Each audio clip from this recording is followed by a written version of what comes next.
Bonsoir à tous, alors aujourd'hui j'ai décidé de vous présenter le logiciel Aurora HDR 2019. Je vous en avais parlé auparavant, je pense, dans la présentation de la chaîne.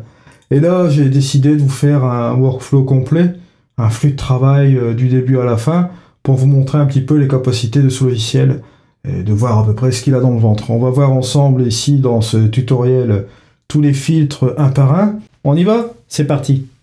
Alors, nous allons commencer tout de suite. Là, j'ai sélectionné mes 7 expositions différentes avec un stop d'intervalle sur chaque photo. Vous n'êtes pas obligé de prendre 7 photos, hein. J'aurais pu très bien, comme par exemple ici, prendre 3 expositions, c'est-à-dire prendre, allez, on va dire celle-ci, celle-ci et celle-là, par exemple. Ça aurait pu faire très bien l'affaire, mais là, bon... Vu que j'ai cette exposition, on va les mettre dans le programme et on va voir tout ça. Donc, j'ai rentré ces images en faisant glisser comme ceci. Mais vous avez la possibilité aussi de les ouvrir, hein, dans le menu démarrer. Après, vous arrivez sur cette fenêtre-ci. Vous allez dans le petit onglet Settings. Et là, vous avez la première chose, l'atténuation de l'effet fantôme. Là, ici, comme vous pouvez constater, vous avez des nuages et de l'eau. Qui ont bougé d'une exposition à une autre.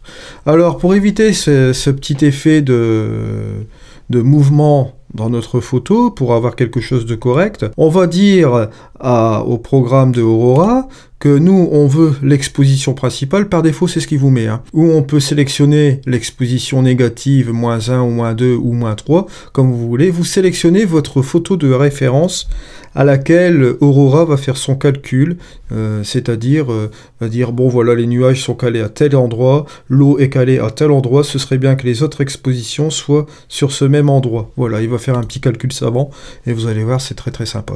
Là, ici, au niveau de la quantité de l'effet fantôme, pour l'atténuation de cet effet-là, vous avez inférieur, moyen, supérieur et maximum. Moi, par définition, je vais le laisser par moyen. La réduction du bruit chromatique, c'est-à-dire... Quand vous faites du HDR, il peut arriver que, comment dirais-je, il peut avoir quelques bruits dans les zones d'ombre, et ce petit onglet-là permet de vous enlever ce bruit chromatique, justement. Ensuite, nous avons la réduction des aberrations chromatiques. Bon, ça, forcément, vous savez, hein, c'est ces petites franges-là qui peuvent se mettre dans les zones contrastées de votre image. Par défaut, moi, je la laisse cocher, voilà, comme ceci. L'alignement automatique, bon, là, ici, en l'occurrence, j'étais sur trépied, ça bouge pas. Je ne le coche pas. Par contre, si vous êtes à main levée, si vous arrivez à faire du HDR, ça peut être possible à main levée, vous mettez votre minuteur, vous collez bien votre appareil, vous mettez l'enclencheur, et hop, 1, 2, 3 sans bouger, hop, vos 3 photos sont faites. Par sécurité, vous faites une deuxième série aussi. Et là, en l'occurrence...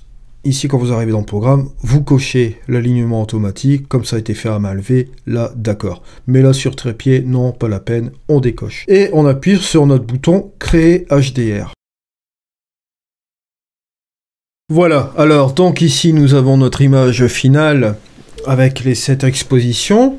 Alors, ce que nous allons pouvoir faire maintenant, c'est que, ici, nous avons une photo avec 7 expositions compilées. Donc, au niveau de la plage dynamique de notre photo, vous vous doutez bien que là, au niveau des ombres, au niveau des hautes lumières, au niveau du point blanc et du point noir, on va pouvoir faire des choses excellentes. Voilà, donc ici, vous n'allez pas être dépaysé, parce qu'en fait, si vous connaissez Luminar 3, Aurora... Autant dire que les filtres sont très similaires au niveau de l'utilisation. C'est-à-dire que vous avez, comment dire ça, tous ces premiers filtres qui sont ici, qui ressemblent un petit peu à Luminar 3, mais qui sont vraiment optimisés pour le High Dynamic Range, donc les hautes plages dynamiques, hein. Là... Vous avez par exemple quelques petits plugins que vous allez retrouver, par exemple la courbe des tons, la teinte, la saturation et la luminance, bon, comment dire ça, le virage partiel, c'est l'apparition comme ça. Vous avez le dodge and burn, la densité plus et moins, et le vignettage aussi. Donc, alors, pour commencer, ce que nous allons faire, nous avons ici un petit curseur Smart Tone qui est vraiment très très bien. Ça nous permet d'éclaircir notre image ou de l'assombrir. Là, bon, en l'occurrence, avec un curseur, vous allez voir, on va ramener tout doucement les ombres. Je ne sais pas si vous voyez. Vous les ramenez plus vers les hautes lumières. ou à l'inverse, justement, ramener plutôt la haute lumière par là, vous voyez.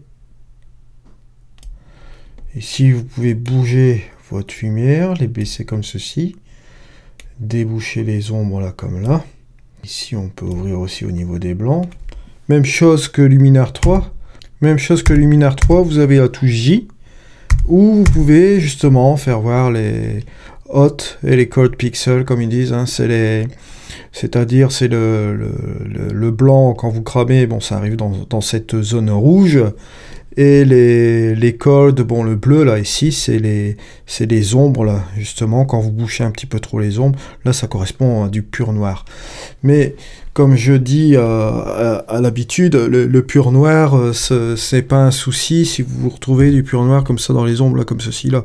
Ça fait quand même un effet assez naturel. Maintenant, ce que vous pouvez faire quand même, c'est essayer de le déboucher un petit peu plus. Bon, vous prenez votre paire là, vous ramenez vos noirs un petit peu plus par là, vous débouchez vos ombres un petit peu plus là, vos autres lumières peut-être ramener plus ici, mais bon, voilà. Vous voyez, c'est pas trop dérangeant. Hein. Maintenant, ce qu'on peut faire, c'est jouer avec notre contraste. Alors, on va apporter un petit peu de contraste sur notre image, comme ceci. La balance des blancs, forcément, on va aller la chercher ici. Je vais faire une rectification au niveau de mes blancs quand même, je vais ramener plus par là, voilà. Comme ceci. Au niveau de la saturation, on peut ramener un petit peu de saturation, on peut baisser, oh non, pardon, on peut monter la vibrance comme ceci, peut-être baisser un chouïa la saturation, comme ça, voilà. Et là maintenant, on arrive à l'amélioration du HDR.